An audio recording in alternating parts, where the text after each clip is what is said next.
Are you looking to buy your first home, or has it been a while since you bought one and you're wondering how the process goes? I'm Pat Nadeau with the Nadeau Real Estate Group, and here's the 7 steps to buying a home. Number 1, select an agent. The number one thing that I'd be looking for in any agent is one thing, and that's trust. Because when you hire an agent, whether you're selling or buying, that agent is going to advise you on what they believe is best for you throughout the entire process. And if you don't trust them, it's going to make it very difficult for that agent to do their job. So if you have to, interview a couple of agents. Find somebody who has the same morals that you do. Second step is get a pre-approval. Now you want to connect with a mortgage agent. All the same rules apply. Find somebody who you know is going to put your best interests at heart. Find out exactly how much money you can spend before you go shopping. I can't tell you how many times people don't do the pre-approval process and just think, whenever I find a home that I like, that's when we'll figure it out with the mortgage company. Unfortunately, sometimes there's things that the mortgage company could have gave you advice on before you bought that home in order to make sure that you get the financing on the home. Because there's nothing worse than seeing a buyer who falls in love with a property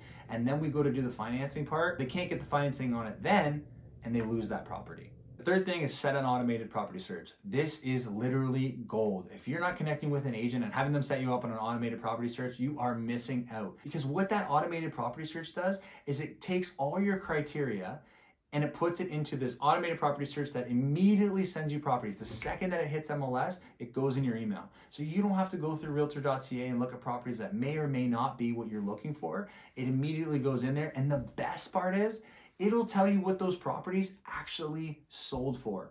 I always say the worst thing for a seller is an educated buyer. Number 4 is showings. This is the fun part. So you're watching your automated property search, you see some properties that you like.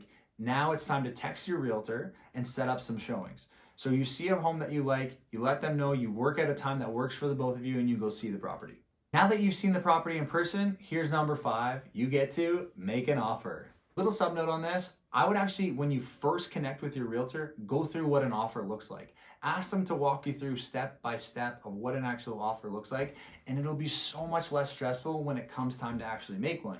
Because when you find a property that you actually like, it's going to happen very, very quickly. You're going to make the offer, the deposit's going to be due, you're going to go through your conditional period, everything happens so fast, and I always say, the more information, the less stress. That brings me to number 6, which is your conditions.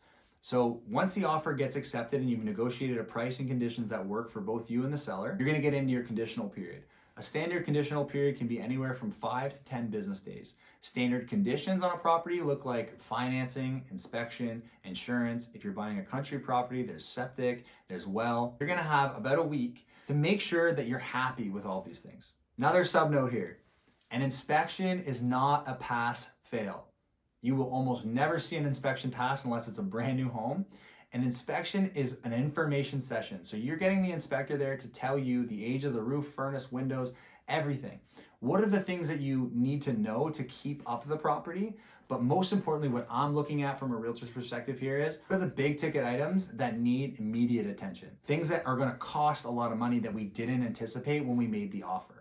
If there are huge issues or things that are you're not happy with and you wouldn't move into the property with those issues, that's when it comes time for a good realtor to negotiate on your behalf and hopefully either discount money or get the seller to fix those things.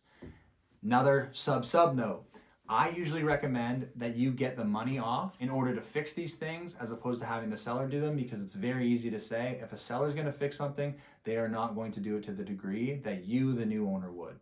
Number 7 is closing. So the average closing date is usually anywhere between 30 to 90 days from the time an offer is accepted. So you'll negotiate that obviously when you make the offer, but after your inspection, you're gonna have, let's say it's 30 more days or 60 more days. And in between that, you're just finalizing everything with the lawyers. You'll usually go to see the lawyers and sign the paperwork a day or two before. And that's where everything gets finalized. And then on the closing date, you get the keys. Before the closing date, you usually have at least one more walkthrough. I always recommend that you save that walkthrough for the day before you close.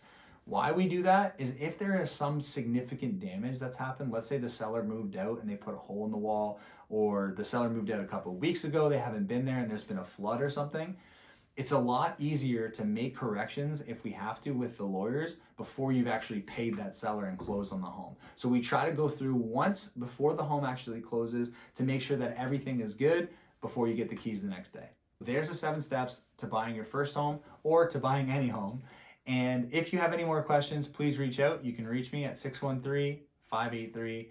0097. And if we aren't working together yet, I would love the opportunity to book a buyer consultation and go through everything that I can offer you as a buyer's agent and go through this process step by step so you understand as much as possible. Go through an offer so that you know everything you can before we start this process, because what I always say is more information, less stress.